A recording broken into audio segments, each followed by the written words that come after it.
qu'on revienne au débat, pardon, hein, mais je représente ici les béotiens, j'en suis. Pour ce qui concerne les programmes, le père Bonnet parlait tout à l'heure de formation sur des questions qui concernent la vie humaine, sur la contraception, sur l'avortement. Juste avant cette émission, on a reçu la copie d'une lettre qui a été adressée à un évêque de France et puis par copie probablement à Monseigneur Aumônier, à vous-même, Monsieur de Labarre, sur un livre utilisé en classe de 4e dans un établissement catholique d'enseignement en sciences et vie de la Terre, ce qu'on appelait de mon temps, la biologie. Le livre en question... il traite de ces questions-là, hein, de contraception, de procréation humaine, de l'apparition de la vie. Et le père de famille qui écrit cette lettre explique qu'il a été stupéfait en ouvrant le livre de son fils et en constatant ce qui était marqué dedans, qui va à l'encontre strictement, non seulement de l'enseignement de l'Église, mais de la pensée même de l'Église sur ce qu'est un homme.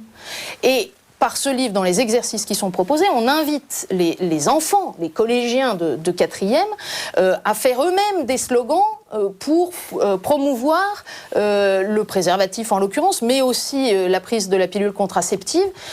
Et on leur demande de répondre à tout un tas de questions qui posent quand même des questions fondamentales sur l'homme, par vrai ou faux. Est-ce qu'il est, par exemple, loisible aux établissements catholiques d'enseignement de dire « moi, ce bouquin-là, j'en veux pas ». Alors pourquoi on les trouve dans ces écoles-là ? Ce sont les équipes éducatives qui choisissent librement sur le marché des livres scolaires les ouvrages qu'ils souhaitent utiliser. Mais il est vrai que l'offre en termes de manuels scolaires est relativement limitée. Alors de ce point de vue-là, mais je dirais que ni les évêques, ni le secrétariat général de l'enseignement catholique n'a autorité pour décréter que les ouvrages doivent être rédigés de telle ou telle manière. Il faut qu'on trouve des auteurs, il faut qu'on trouve des éditeurs, des auteurs qui acceptent d'écrire les ouvrages, et des éditeurs qui acceptent de les publier. Il n'y a pas des maisons d'édition catholiques qui pourraient faire ça ? Alors, certainement, mais faudrait-il encore qu'on ait les auteurs qui acceptent de bien vouloir écrire ces ouvrages. Le père Bonnet voulait apporter sa contribution sur la question. Je voulais simplement dire que, j'ai été chef d'entreprise après avoir dirigé l'école de chimie de Lyon, et que quand dans une entreprise, quelqu'un n'est pas en accord avec le projet de l'entreprise, on le fout à la porte.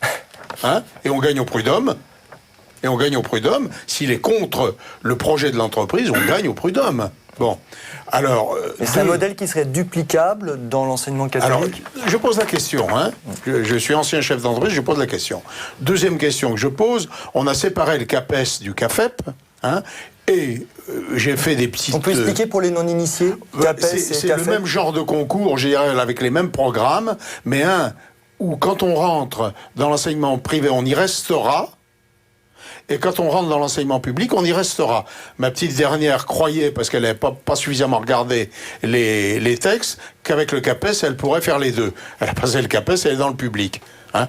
D'une certaine manière, elle s'en félicite parce que ça lui donne une liberté d'esprit pour défendre ses valeurs, peut-être plus grande que dans certains établissements catholiques. Bon, bref.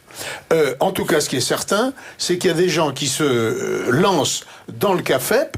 Moi, j'en ai entendu me le dire, hein, parce qu'ils sont sûrs de parler en ZEP.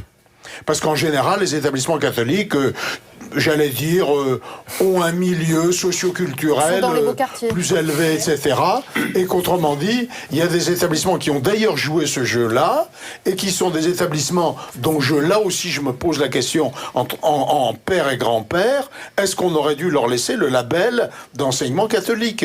C'est une bonne question. Anne Coffini voulait réagir aussi sur le même thème. D'un côté, on n'a que 20% des enfants qui sont dans des écoles catholiques. À cause des quotas ou des coutumes. À cause de l'habitude politique et du fait que personne ne se coule le cocotier en disant au nom de quoi ? Au nom de quoi certains ont droit à choisir ? Hein, ceux qui sont dans les beaux quartiers où il y a encore des écoles, encore des places, et puis d'autres n'ont pas le choix. Moi, je crois qu'il faut créer des écoles. Et alors, si les évêques voulaient ouvrir des écoles, c'est prévu par le droit canonique, ça serait merveilleux.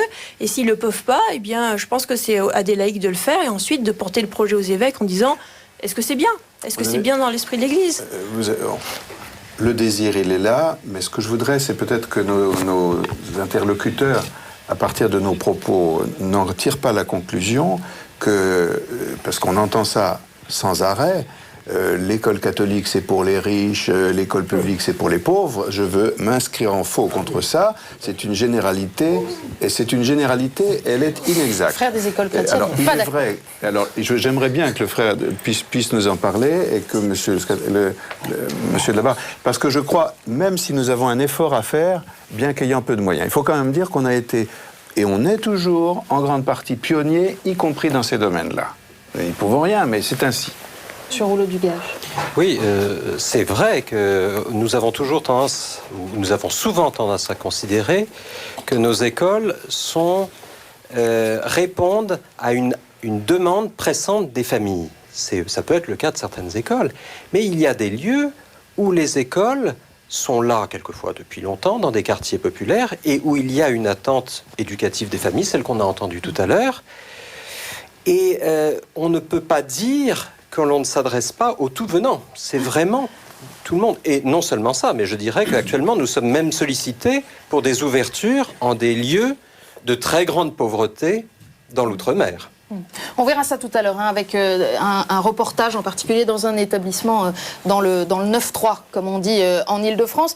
Avant ça, je vous propose, puisque on vient d'évoquer quand même un certain nombre de contraintes qui ont pesé assez lourdement, manifestement, sur l'enseignement catholique. On a évoqué les livres, il y a la formation des professeurs.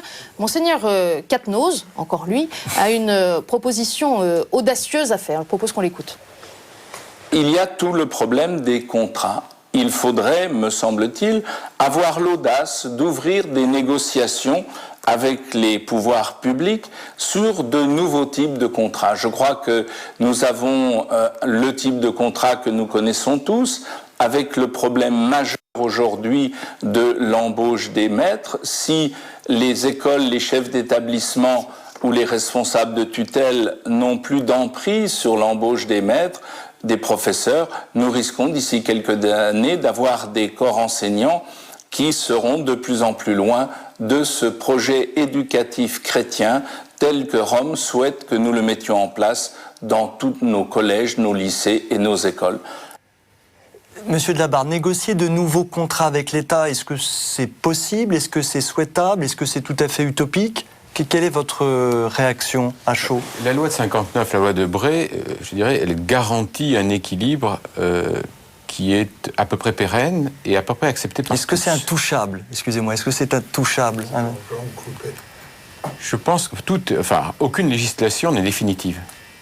Et pour autant, ce qui est en cause dans le propos que vient d'évoquer Monseigneur Quatennose, c'est au fond la liberté qui est laissée aux établissements. C'est ça la vraie question. C'est pas tant la question du contrat lui-même que la question de la liberté que laissent ou pas aux équipes éducatives les contrats tels qu'ils ont été imaginés en 1959. Alors je pense qu'on a probablement du travail à faire pour redécouvrir l'ensemble des espaces